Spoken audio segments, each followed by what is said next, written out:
Hello, everyone. Welcome back to another episode of Capes and Lunatics. I am Phil. Lilith is here, and we have another special guest, Nick DeWolf, to talk about his book, Villains Never Die, who we met at HersheyCon just a few weeks ago. So, spoilers for the patrons.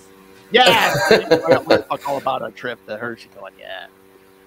Oh yeah, I haven't done that one. That was a fun time. That was a cool con. Mm-hmm. Yeah, that was our first time there. I guess it's mine too. Oh yeah, they said it's only that was like what, the third or fourth year there. So they said that was like third, fourth year there, and then I don't know, they're moving one of their other ones. It was weird because like I've never done a con that's in a hotel the way that one was set up. I'm used to like the big halls, you know, where it's basically you're in like an airplane hangar and it's just like everyone's next to each other. It was much more, I don't know, it was much more intimate. Like, you know, it was quiet. You could talk to people. That was fun. Yeah. How did you get the invite? Did you like submit or? I think that I found that one randomly, like totally legit. So I've been doing the con circuit for a few years, but like mostly local to the DC area. And I met someone at Awesome Con, and he makes his living out doing cons. He's an artist, and he gave me like a spreadsheet of all the cons that he goes to. And it was like 4 different pages of sheets. Like it was ridiculous. But I combed through it and I looked for ones that were more sort of comic book based, and HersheyCon was on there. And so I just sort of applied thinking, you know, why the heck not? And I got in. Very cool. Nice. Yeah, it was fun. Yeah, like that's what Lilith was saying. Yeah, you don't see a lot in the hotels anymore because a lot of times they don't have like the regular Holiday Inns anymore. Sometimes you just have like the smaller ones and stuff, and you know, yeah, a lot of room for that. I remember, as a kid going to comic convention. Totally. Yeah.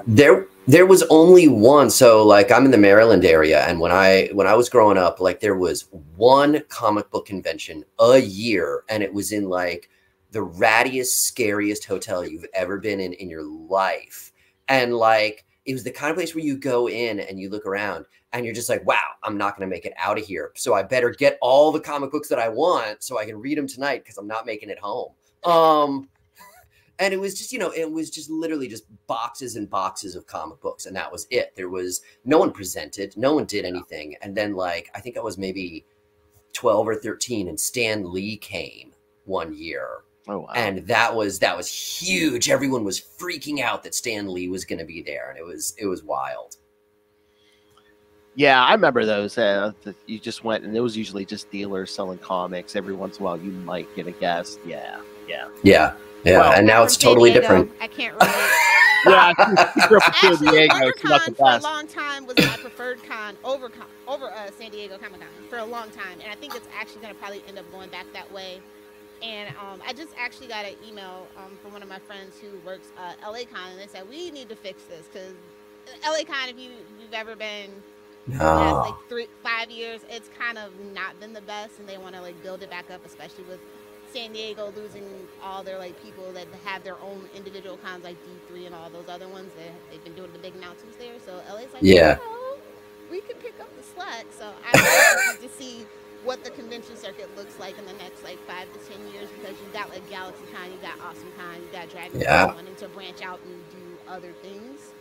Diversify. Exactly. Come on. Yeah. Like stop. Yeah. I love the idea that like, it's not just going to be this sort of one big event that like, you know, all the studios, all the comic book publishers, everyone can sort of like spread it out and release those announcements at different times of the year. And so like, we're not on this schedule where it's like, okay, we have to get this stuff done before Comic-Con. Like, screw it. We'll just wait for the next one. We're good. Yeah. Let's make it good as opposed to like presentable.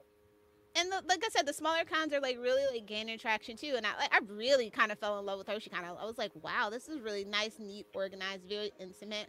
I got to see so many like independent artists, and it's like that's where it's at, because I know that's where your guys' bread and butter is like the smaller cons, because the bigger cons are a little like highfalutin nowadays. They forget where they come from. You know, it's weird. It's like, okay, so I did GalaxyCon in Richmond that at the beginning of the year. And I got to admit, like, I sold really well there. I totally did. But I got very little traction with the people that I sold to, if that makes any sense, right? So like I didn't see any increase in my reviews. I didn't see any increase in my traffic on my, you know, Instagram page, which I don't really monitor that much anyway, but like I didn't get a lot of response. Whereas HersheyCon, like y'all reached out to me, and like I've had a lot of other people who are like, I'm seeing more reviews popping up now and things like that. And I feel like people that go to those smaller cons are really kind of genuinely interested. And the ones at the bigger cons, there's just so much that it's hard for people to sort of keep, you know, keep track of all the things that they get. But I'm still happy to sell you all of my books at once. That is also totally fine with me. I know. That's what I mean with the. We kind of brought this up with DG Chichester, who we do a podcast with, and we were there to see at HersheyCon. It's like, you know, it's a place to network not only with like, you know, other artists and writers, but also your fans. Yeah, yeah, really and take that's advantage of that and build community, because the comic book community, because it's so heavily online these days, you don't really get a chance to fellowship with your fellow nerds anymore. yeah. It's hard. It's hard to like make those connections, and like it's also especially hard to sort of, you know, meet your fans that are out there. And I did Awesome Con for a few years, and I remember it was like, I don't know, maybe two Awesome Cons ago. I went in and I set up, and it was the first day, it was Friday, and like my sales were terrible and like nothing was going well. And I had this moment of just like, I'm a failure. I hate this place. Why am I here? It's too loud. Not enough people. I don't like it, you know? And then all of a sudden this person came up to my table and they were like, they looked at my books and they were like, oh, do you have a sequel yet? And I was like, have you read the first one? And they were like, yeah. You don't remember me? I got this from you last year. And I just had this moment of like, oh, I just met a fan in the wild. Oh my God. And it was this amazing experience. And like, we talked and chatted, and like, he ended up buying another one of my books. And then, you know, I felt okay. And I was like, okay, I come back the next day, and people came up to my table that were like, hey, I remember you. Hey, I bought your book last year. Hey, what have you got? And it was just this awesome experience. And like the same thing happened at GalaxyCon, because AwesomeCon and GalaxyCon were like a week apart, and they're going to do that again next year. And I'm at GalaxyCon, and people are walking by and they're like waving at me, and I'm realizing I just saw you a week ago at AwesomeCon. And they're like, oh yeah, oh, I totally picked up that book, you know, and I'm going to get this next one too. I'm just going to, you know, just give me all your books. Just give me all your books. It definitely makes a huge difference. Like you can meet those people as cons, but like HersheyCon, I'm hoping I go back next year. And, you know, people are like, I remember you from last year. Yeah, definitely. So I guess let's talk about your journey as a writer. Sure. Yeah, that was going to be one of my questions. When did you first realize, oh, I'm a writer? This is my path. I am a writer. Okay. So like, I'm 13 years old, and I'm really into Dragonlance novels. Like the Dragonlance Chronicles are like my Bible, right? Like I love these books. And I just absolutely wrote like a 400-page ripoff of Dragonlance. Like it was it's fan fiction. It's a love letter to your favorite IP. That is now what it is called. It is previously when I was writing, I was 13 years old, and I was like, I know I'm just stealing this. Like this is plagiarism. I know what I'm doing here. But I loved it, right? And I wrote it, and it was atrociously bad. And it was embarrassingly tropic. It was like every single trope out of every single thing, but I loved it, and I wrote it. And I knew that I wanted to tell stories one way or another. And so I wrote that. And then I went on and I wrote some short stories and some things like that, but I never really got like deep into it, because I went from there, and my other real love was theater. I was a performer, and a writer and a director, and I was a dancer for a little while. And like, so I go to college and I just throw myself into theater. I did that professionally after I left college for, I don't know, almost 10 years. And then at one point I just decided, you know what, I'm not going to do this. I had stuff going on in my life. I'd had some kids, and I realized I was like, I can't do theater at the level that I want to do and be the dad I want to be. And so I decided to leave theater, and I had this like gaping hole of creativity that needed to be filled. And like, I was driving people crazy because I had like all this energy. I needed to do something. And so I just sort of randomly was like, you know what? I have this story that I've been thinking about for a long time, and I'm just gonna start writing it. And I did. I sat down and I started writing, and I ended up cranking out the first version of the first book that I got published, which was Frightfully Ever After.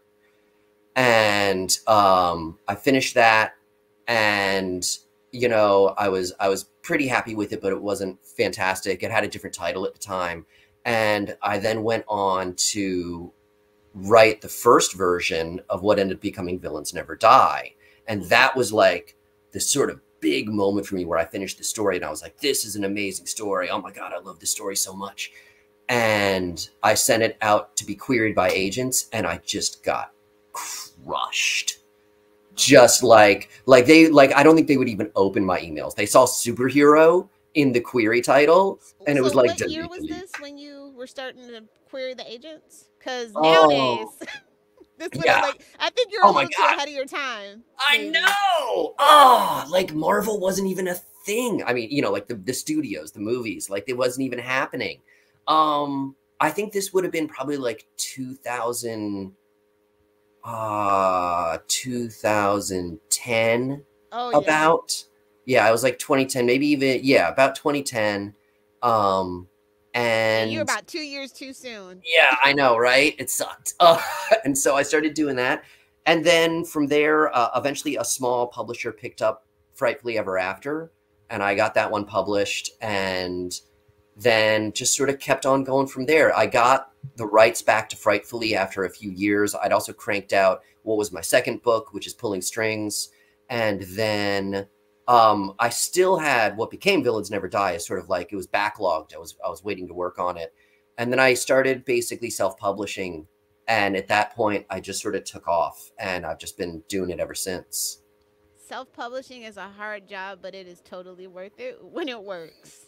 Oh, yeah. I mean, it works for me in that, like, the books are exactly what I want them to be, but it does not work for me in that I make $0. I make nothing. It's a lot of heavy lifting. It is. Oh my gosh. I have done my taxes many years, and like I type it all into TurboTax, and TurboTax is like, I think you should reconsider your career choice. You have officially lost money on your career. So how about maybe we look at something? Have you ever considered working in a kitchen? Can you mop a floor? Have you ever considered the junior program at Macy's? The junior technical program at Macy's. Yeah, like when TurboTax starts sending you the like Target is hiring in your area notices, you're like, oh man, I'm not doing good. Oh man. But you're creative at heart. You just keep plugging away.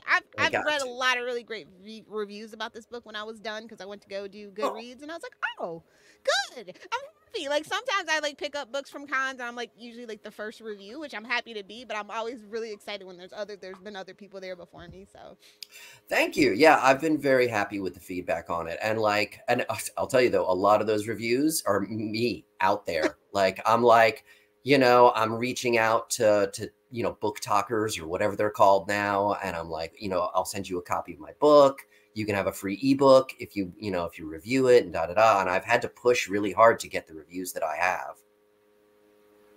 I mean, like it's so many books, especially like self-published and independent book writers. It's just so many.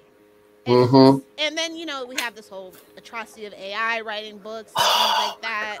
That it's just really hard to make sure that a person, like I have a lot of friends that like review, like they have their blogs and they do TikTok, and they say, you know, I think this is AI. I'm not going to review that. So it's really hard for them as well. So I think it does actually help when an actual person reaches out to them, and it's not just like an email.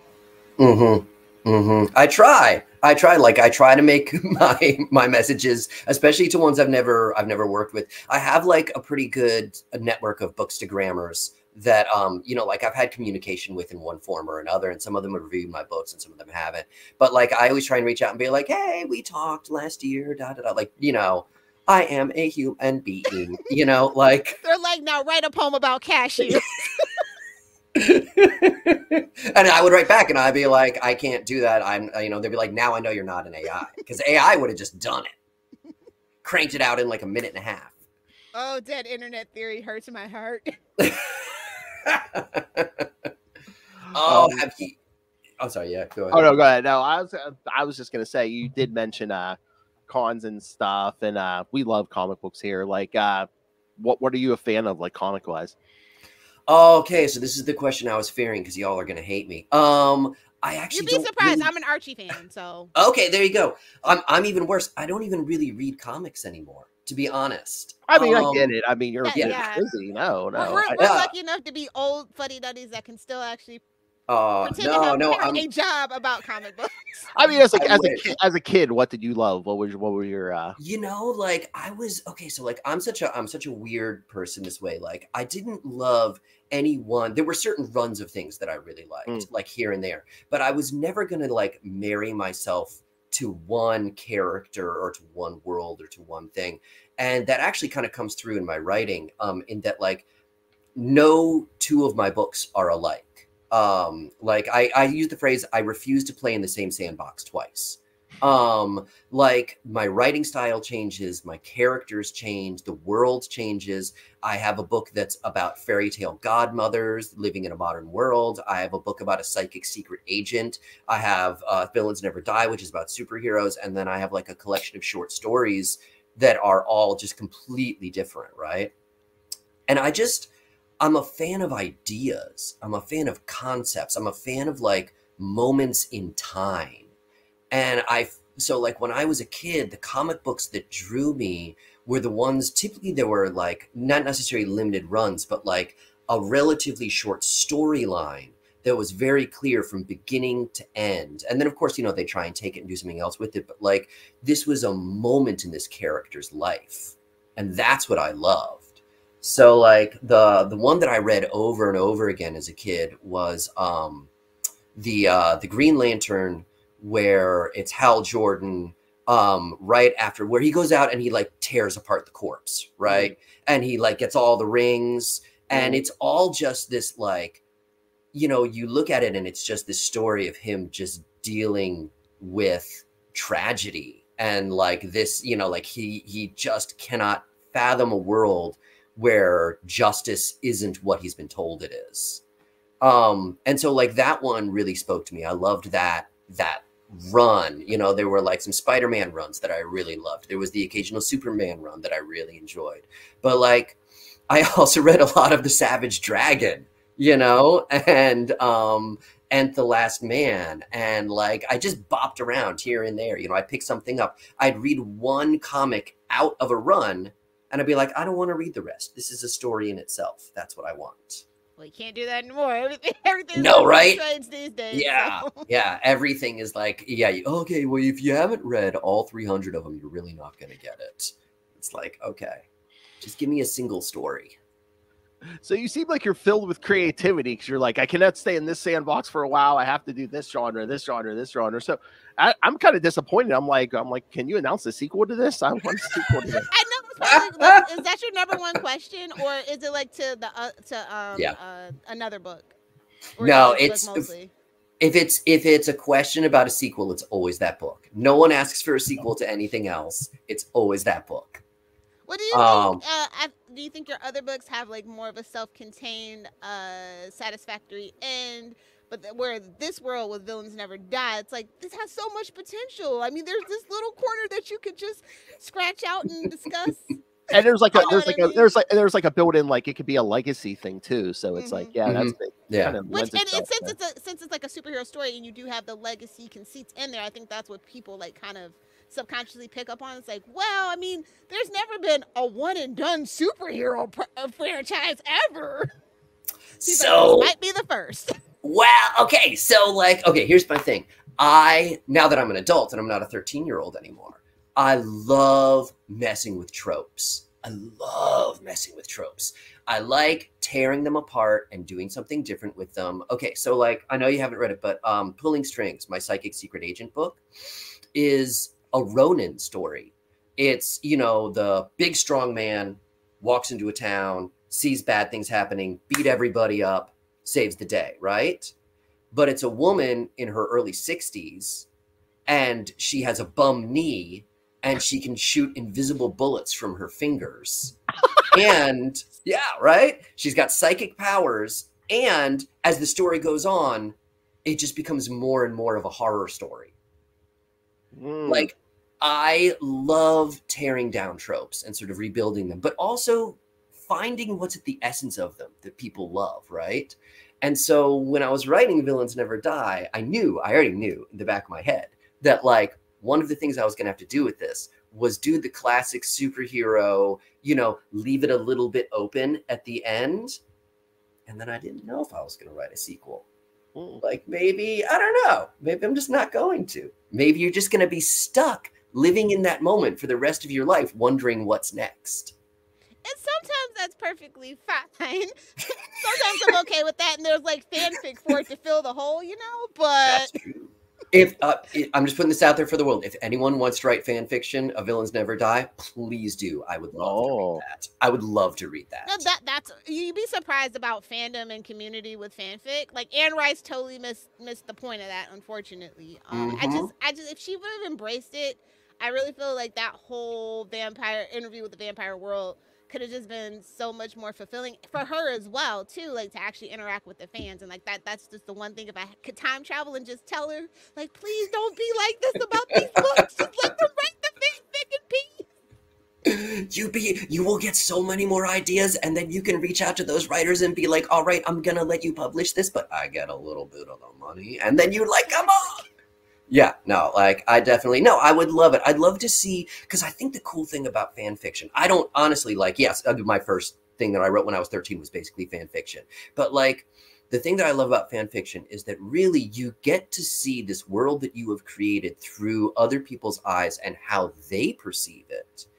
And all of a sudden, yeah, like you're like, huh, that's interesting. I never thought of that. Huh, I didn't see that character that way, but wow, they really read something into them that I didn't even mean to put in there, but I guess I did put in there because they picked that up, you know, and they pulled that thread. The metatextual subtext and all that. Yeah. Like, you're just writing, you're like, oh, you know, this, because you write what you know, and like it just kind of seeps in there unintentionally, and then you just see somebody reinterpret it, and you're just like, huh.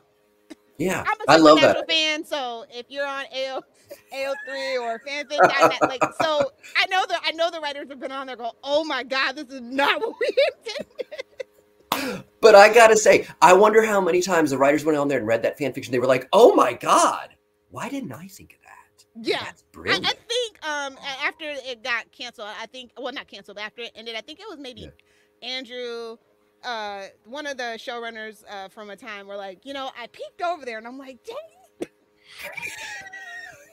it. Yeah, I guess that's it. That's the other thing I'm going to say. They pitched, and they were like, then the executives were like, no, and then it was like literally like the number like 4 tag or something on AO3, and they were like, right, yeah. So like, I'm just gonna throw out there, if there's fan fiction of Villains Never Die, be prepared. If it's a good one, I will totally steal that. I will totally steal that idea. I'll give you a little credit at the end. I'll throw your name in there. All right, if you don't do a sequel to this book, would you ever adapt it for other mediums, like either comics, or if someone came to you for like a show or something, would you do that? Hollywood, I am for sale. I am for sale. You bring me a check that is big enough, you can have anything you want. So yeah, like, no, totally, I would. So here's the thing, when I write, I try to write in a cinematic way, right? Like, when I'm writing a book, there's a million ways to write a book. And I really believe in, like, I want to put a picture in your head. I want to put a movie into your mind. I want there to be visuals, and I want you to like be there and feel it as though you were watching this on the screen. And so like Villains Never Die, for me, really was like reading a comic. It was like watching a movie. It was, you know, like I pictured Dendrite's first chapter really as narration, which I know now you really shouldn't have narration at the beginning of a movie because now that's a trope too. But I felt like it was really, it's designed to be taken that way. But in all honesty, I don't think it could be a movie. If someone wants to, like, if Netflix, if you're out there, 6-part miniseries, 6-part miniseries, Villains Never Die, perfect, you know, like 1 hour each, maybe hour and 15, you know, like, I think it would work perfectly for that. And I would be down for it 100%, as long as there's a check involved. Is there a director that you have in mind or anything like that? No, I don't. You know, like I would want someone who is as passionate about it as I am. They're not just doing it because it's the next thing. B, like is willing to really stick with what is there and not try and reimagine it. And this is going to be the kicker though. C, I have to be involved. Yeah, absolutely. Like yeah, like I'm such a picky bitch. Like I am so difficult to please. And like I can't imagine signing Villains Never Die over to someone and they come back to me and they're like, well, we completely rewrote it and changed all the characters. And I'd be like, no, here's that money back. Give me my story. So you'd have to be on set every day and giving notes every day. Be like, no, we need more spiders on him. More spiders. I'm good at working with other creatives. I've done a lot of it. I'm really good at I love spitballing. One of my favorite things in the world is sitting around and like shooting ideas at each other and then making decisions. So I'd be good to work with. But yeah, I'd want to be involved and I'd have to be like, Captain Turbo, more stripes on the chest. You know, like can you be older and grumpier? I need a little more out of that, you know, like, yeah, I'd definitely be throwing stuff at him.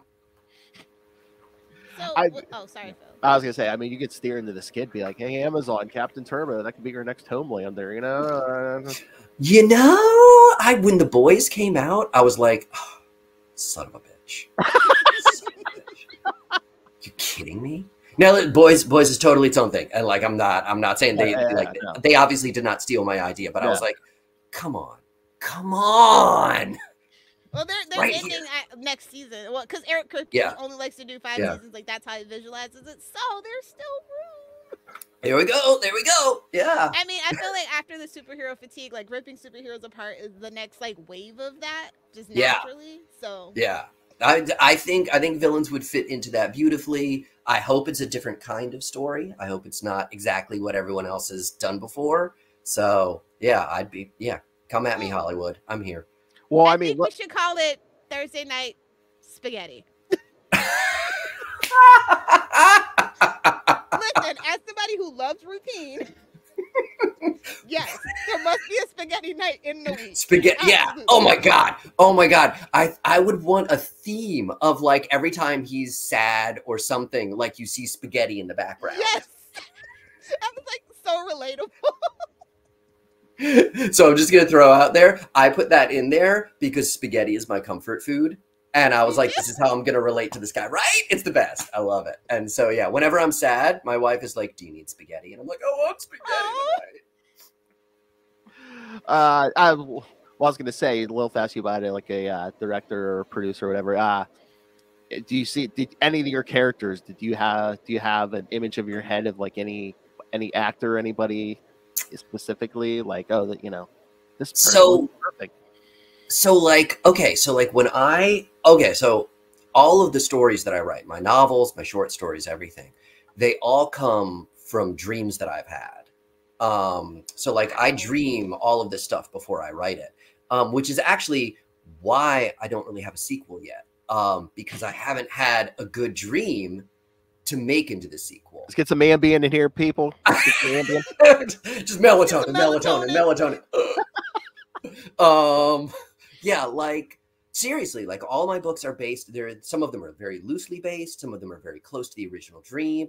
And so when I dream these, I don't have actors in my head. I have the characters that I create. So like I can see them very clearly in my mind and I know what they look like. And so that would actually be like one of the problems with having me on set or involved is they'd be going to cast and I'd be like, it's just no, this is a hot new person. You're like, no. That's not Samantha. For Sydney Sweeney in anything. Let's just that is true. Be honest about that. We can all make room for Sydney Sweeney in any project. Princess. Sydney Sweeney can have any of the roles. I'm just going to put that out there. I would cast Sydney Sweeney in anything. That one would work, Princess. Yeah. I think, I know, like, I don't think of actors. I will say that as I was working on it, the voice of Dr. Dendrite, not necessarily the look, but the voice became very much, and I don't know if you're going to laugh at this or if you're going to agree, but like a very serious Phil Lamar. Phil Lamar like can do so much stuff. Yeah, Phil Lamar, he's amazing, right? And I've watched so many shows where he is one of the voices, and he's got such an incredible range, and he can do so much. And in all honesty, like, Dendrite was, I guess the best way I can describe it is that, like, I imagined what Phil Lamar might sound like when he's in his 70s. And so, like, I tried to capture a little bit of, like, he has a patter, he has a way of speaking that I think is really interesting. And so I tried to sort of capture some of that in the writing. And then it became its own thing after that. Oh no, you'll get no argument from us for Phil Lamar. Okay. Who would you cast? Did you have certain people you saw it for, like, certain characters? I mean, I don't know if I had any specific actors in mind, but like I know Denzel. I'm sorry.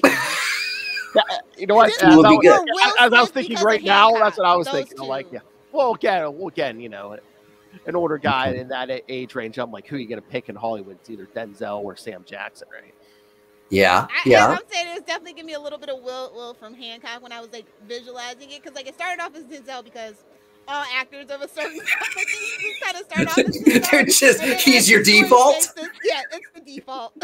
That's a good default to have, Denzel default. He's got, talk about range, right? So like, yeah, it kind of slowly evolved into the Will Smith from Hancock, and as the story goes on, right? And then it's like, So like, oh yeah, so that's a good question. Would you cast one actor to play the old version and one actor to play the young version? Or would you find an actor that you think could do both, right? Yeah, you definitely probably need an actor to do both, because there's been movies where they do the time jump and the jump from the actress totally, I wouldn't say like ruin the movie, but definitely distracts you, because they don't like especially like back in the day, like they just didn't care. They're like, well, this person's hot and this person's hot. We don't care if they don't look alike.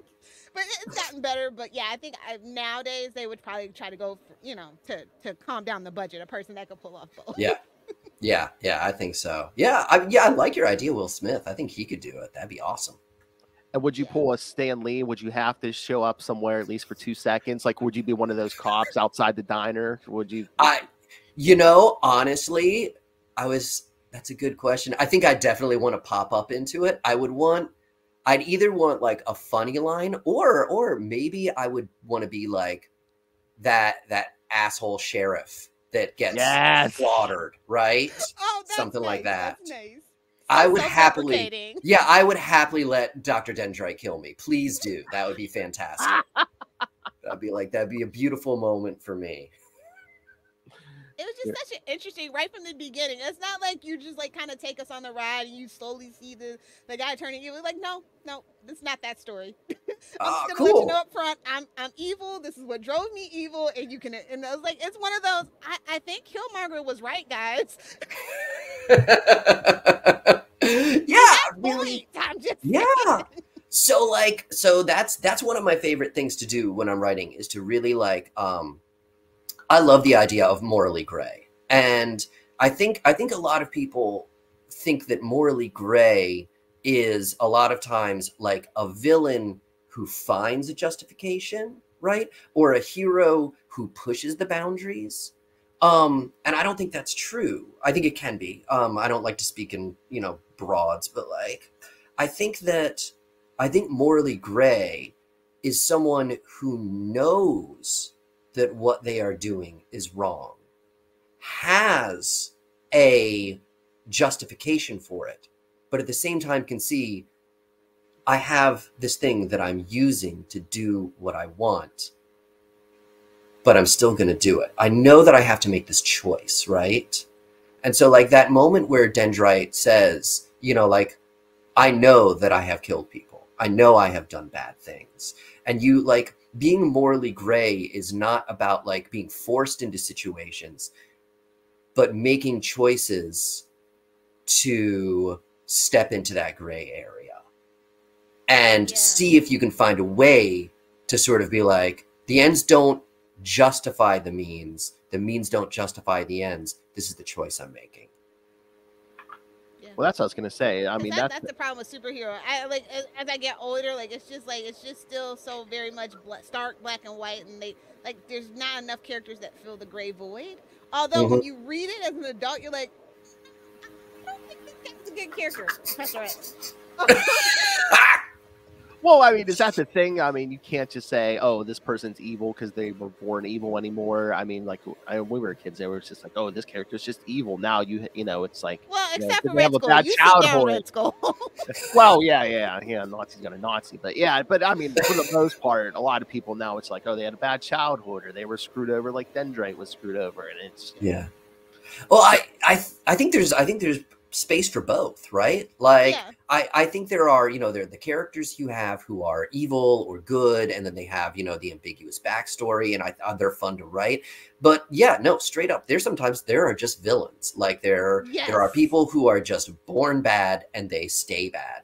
There are people who, like are inherently good people and they're going to be inherently good people.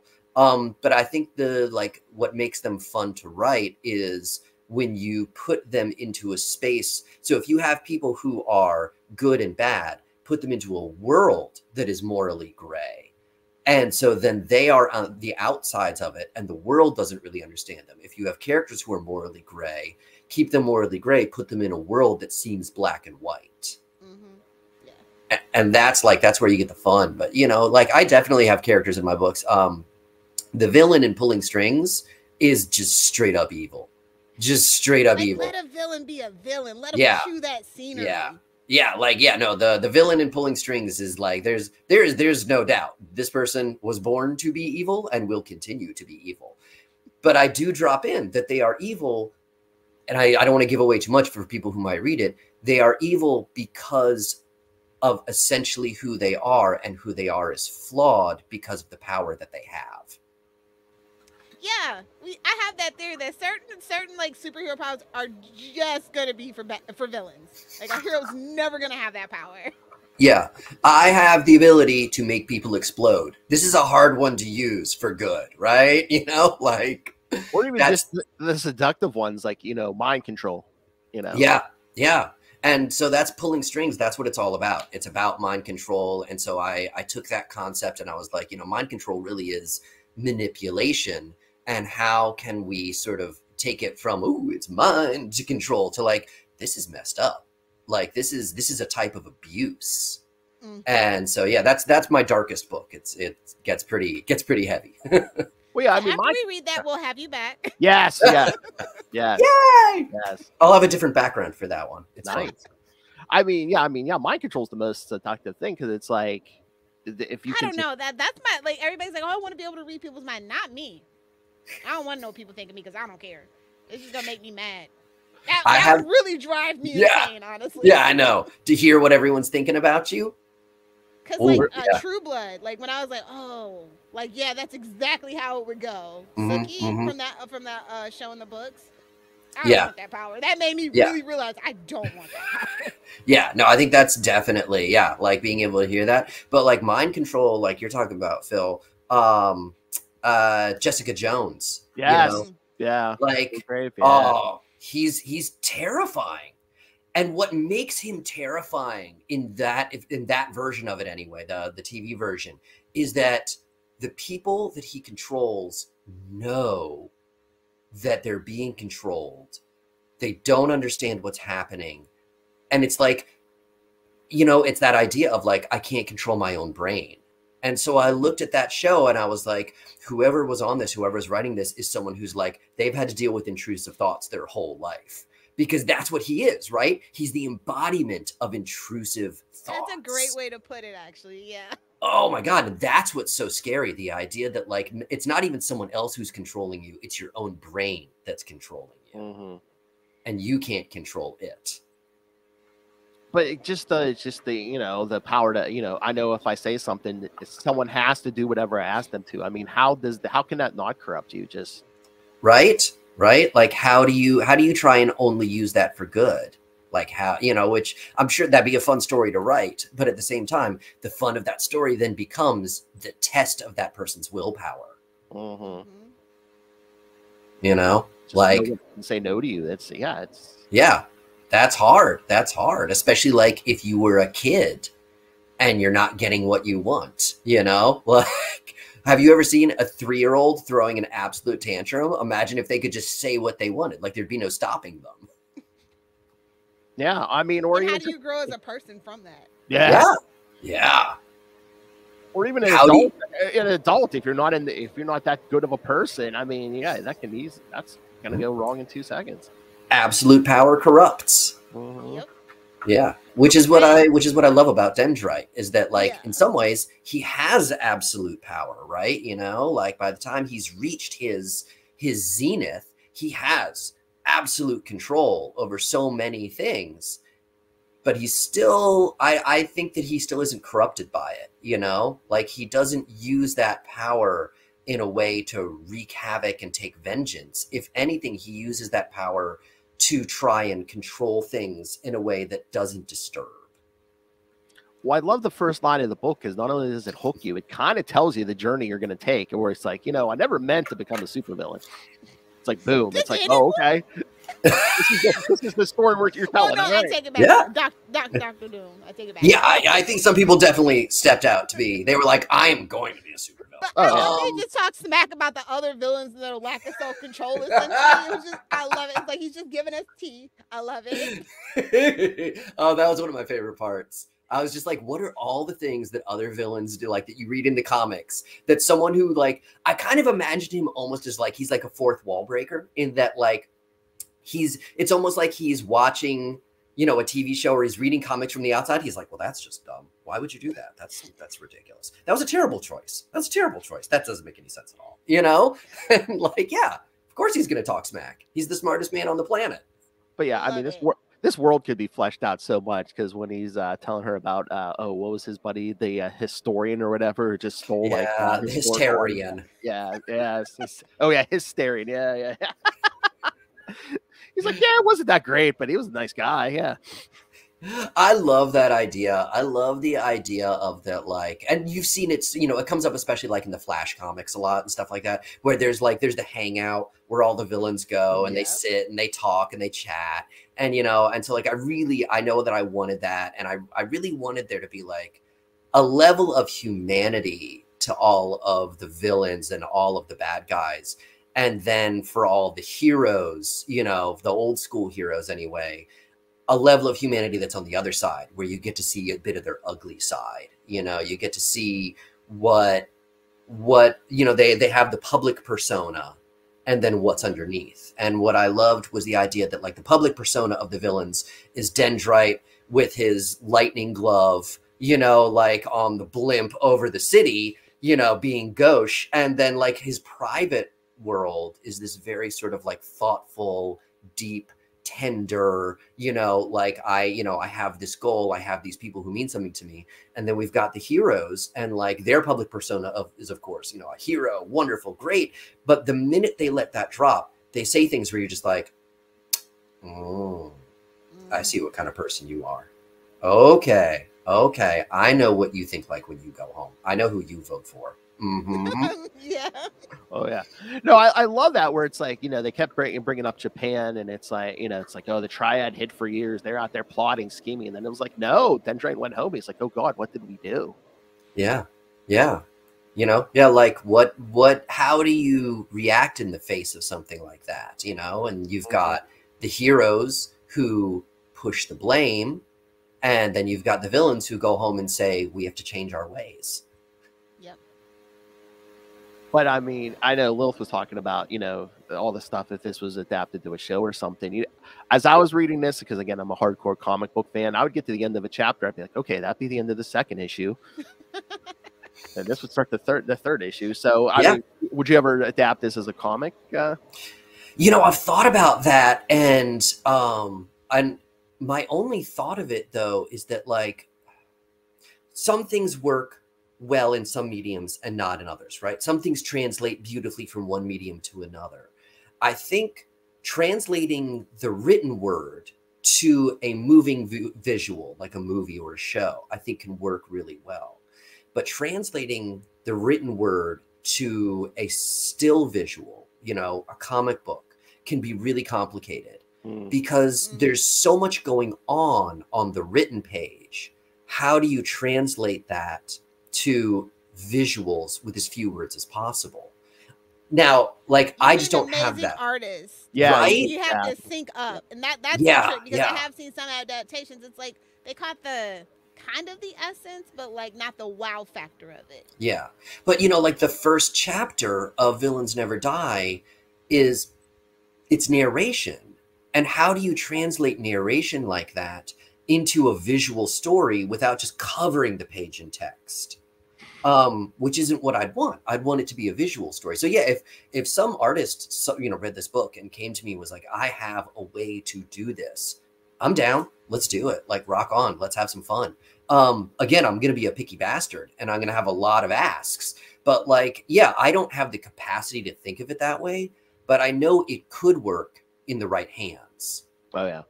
Yeah. That seems to be the secret, because we've talked to a bunch of comic book writers, and it seems like the ones that put out like really good stories, they're like, oh yeah, I sent this script or whatever to the artist. He just got me. And what I got back was way better than what was in my head. So yeah, right? Totally. Like, you got to find someone who, like, man, you read comics and you read breakdowns of comics, which you guys do, and so you know this, like, examining the shapes of the panels on the first page as opposed to the last page, and seeing like how they mirror each other, and the level of complexity to that visual storytelling. Kinetic flow of the panels. Oh my, absolutely.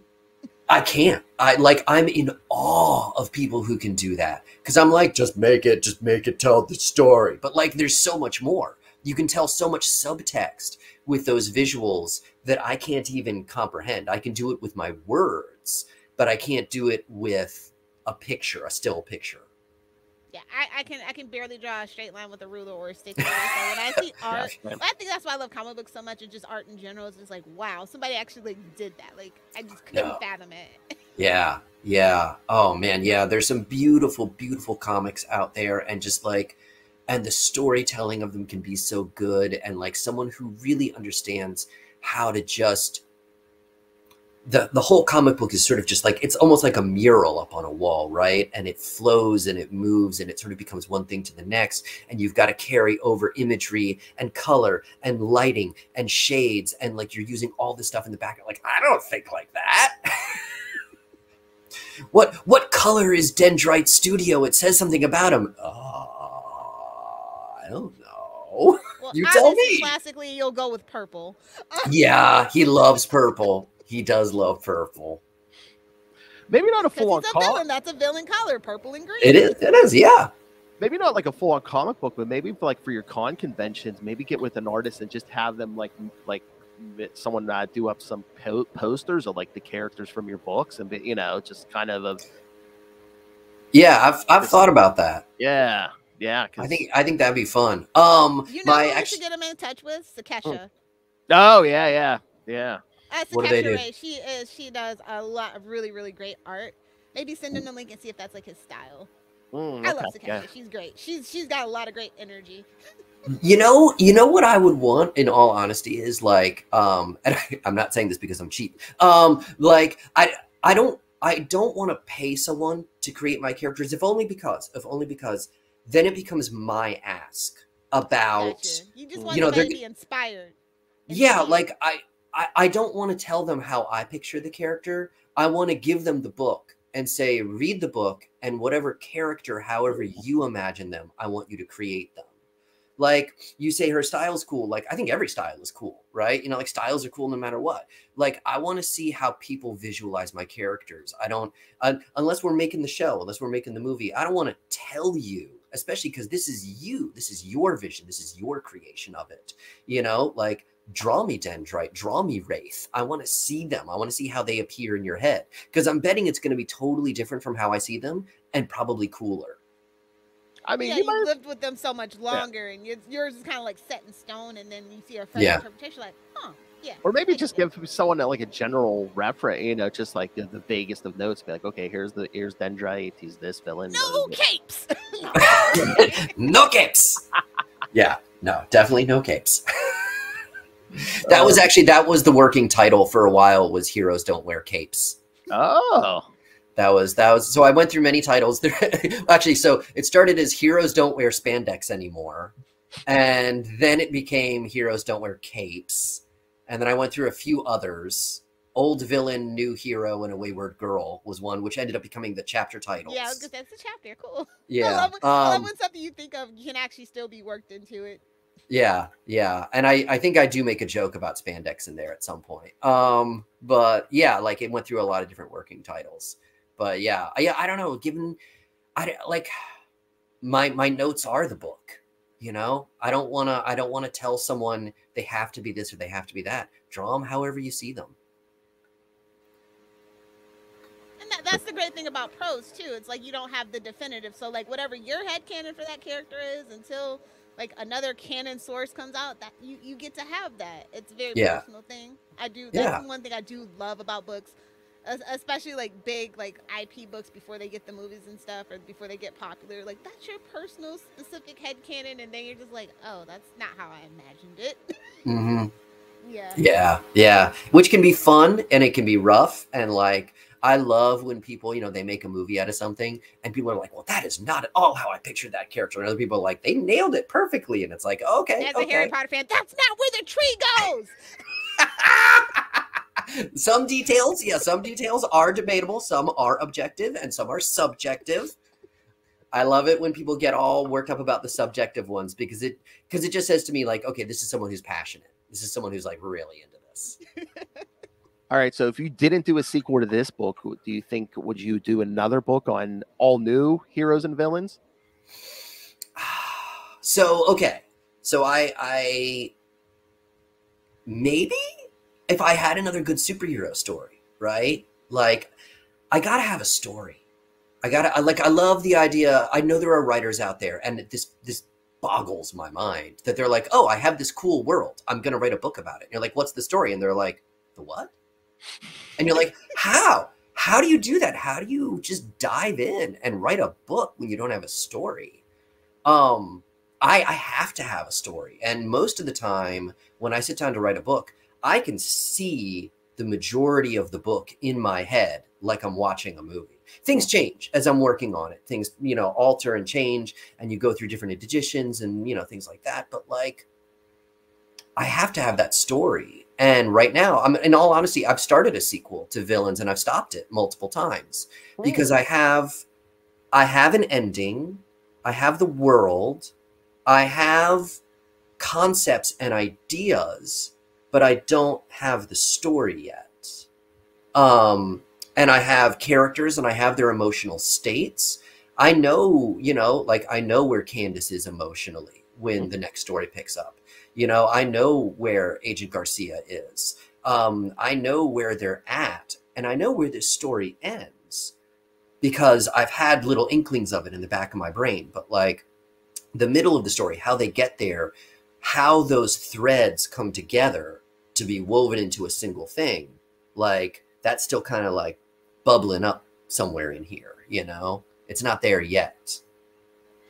Yeah, I'm always interested in like the creative process because I'm not a writer. So it's like, with Villains, like you came up with the concept first, then you're like, okay, now I need to flesh out characters to fit into this concept. Then, well, so Villains was like, again, it was a dream. I had this wild dream that was, it had the three main characters.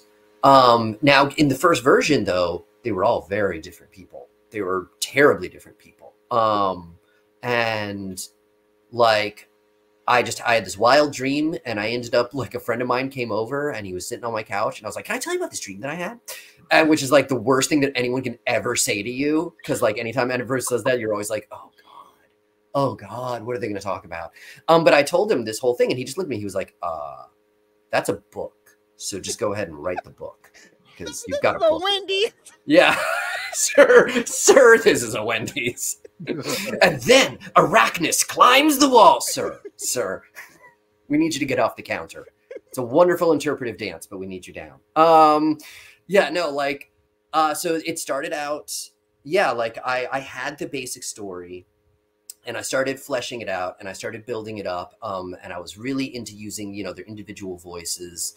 And then The original book was way more focused on Dendrite, but it had far less of his. It had some of his backstory, but not nearly as much. And Candace was a very small character, and Garcia was sort of a medium-sized character. And I wrote the first version, and I thought it was great. This book took me almost 10 years to write to the published version. And then I went through, you know, I shelved it, and I came back to it, and I shelved it, and I came back to it. And every time I came back, I had to sort of like, I had to grow as a person before I could write the next part. I had to like come to realizations about things and really like allow myself to do things and say that it was okay to do things as a writer. So like straight up, the first version, Dendrite was not black. He was white. He was like an old white dude.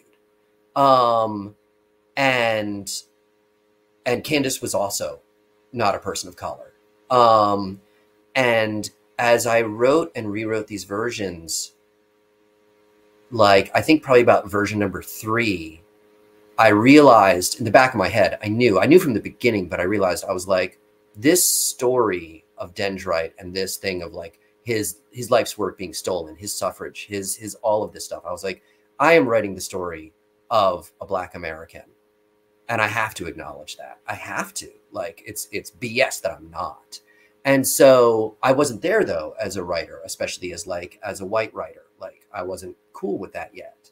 And so I made all of the characters completely neutral. I didn't describe anything about how they looked outside of they were tall or they were short or they were muscular or they were thin. I only gave these vague descriptions. And I was like, and people will know because of like their story and it'll be obvious and da da da. And then I finished that version and I shelved it. And then I discovered the whole like white default thing in writing. And that came to me. And, you know, like being a white writer, I hadn't thought about that. And then I read that and I went, oh shit. Okay.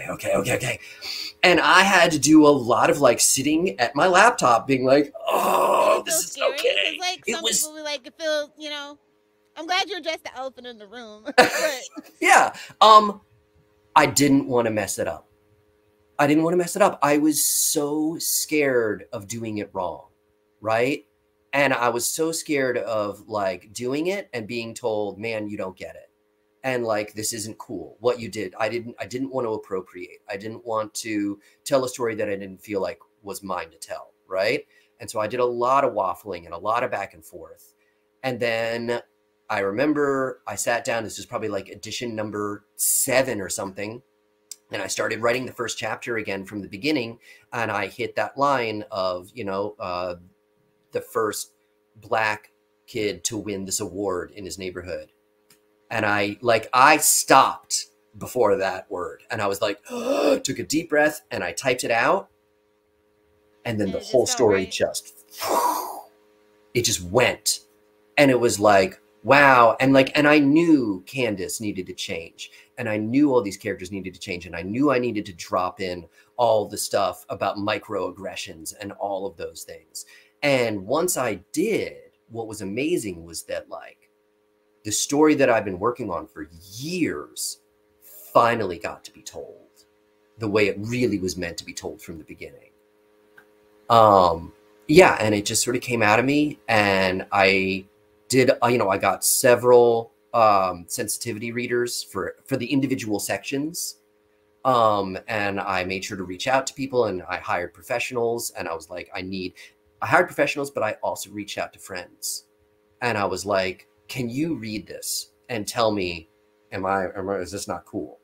And when I got the, you're all good on all these, I was like, okay, I'm going to go ahead.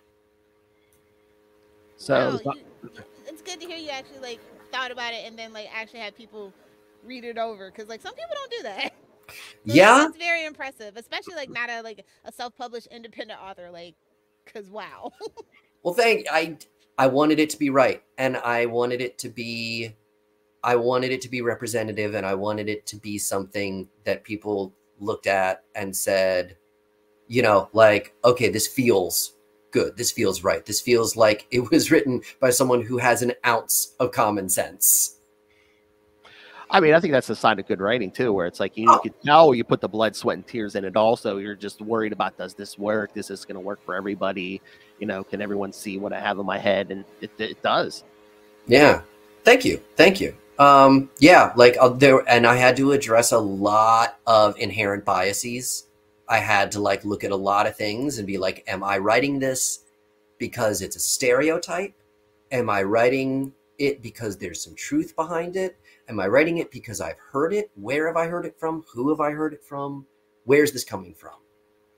And I really had to like, you know, do a little diving on that. And I know I'm still messed some things up. I'm 100% sure I did. You know, I try and improve with each one. Living in America, like all the things, especially like if you like consume a lot of pop culture and stuff like that, it's hard to like really figure out what's what. So yeah, good on you. Oh, thank you. I try. What jokes can I make? What jokes can't I make? That's the bigger question. I mean, I'll tell you something funny. All right. I love like reading the book, you know, the whole, you know, however long in the beginning of the book, you know, all the characters are basically like Arachnus is this horrible creature. And then you get to the, you know, the diner and you know, there's dead bodies and everything. And then I almost giggled. I mean, then they get to the cave and they meet Arachnus for the first time. And, you know, just the whole scene. Is there fries with that?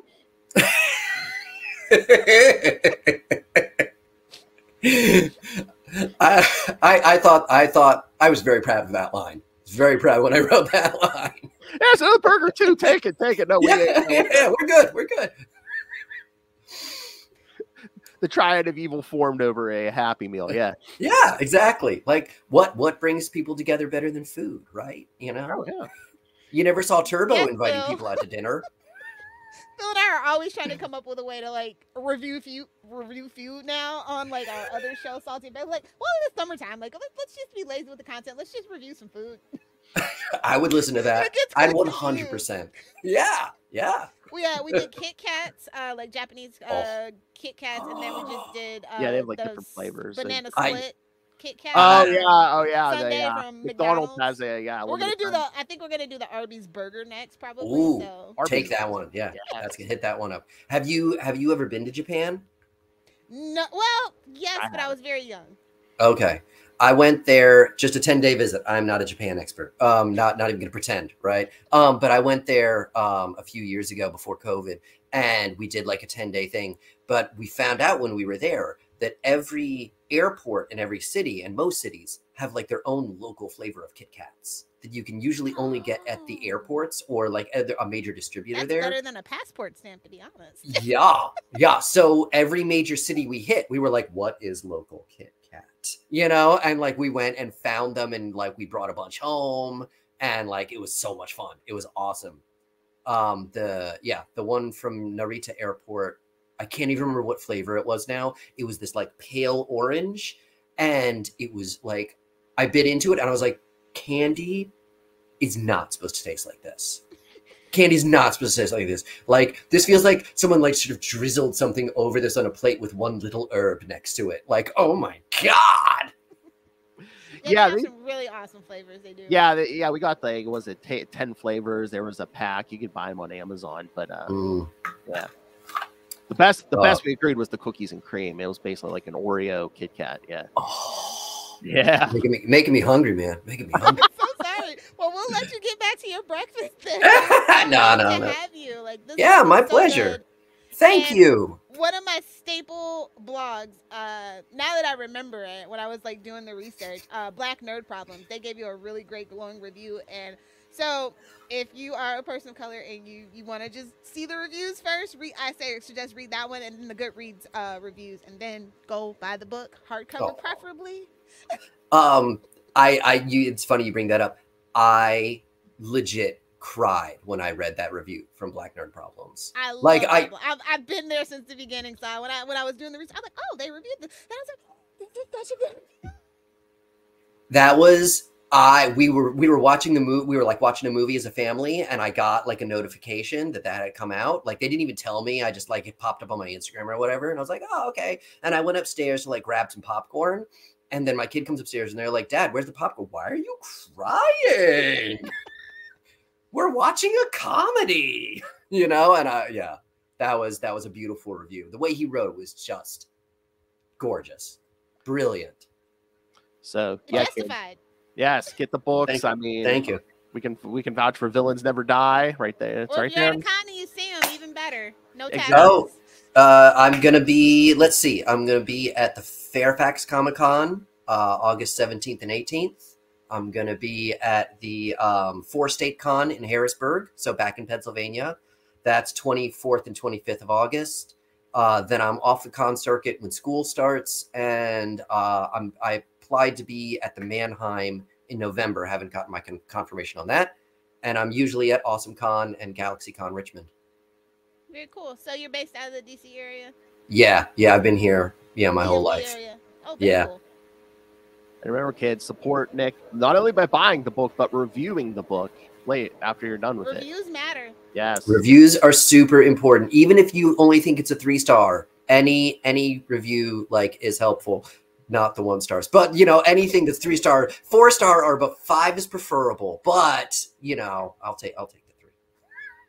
But yes, me and Lil give the book a big thumbs up. Kids, take a dive into the DeWolfiverse.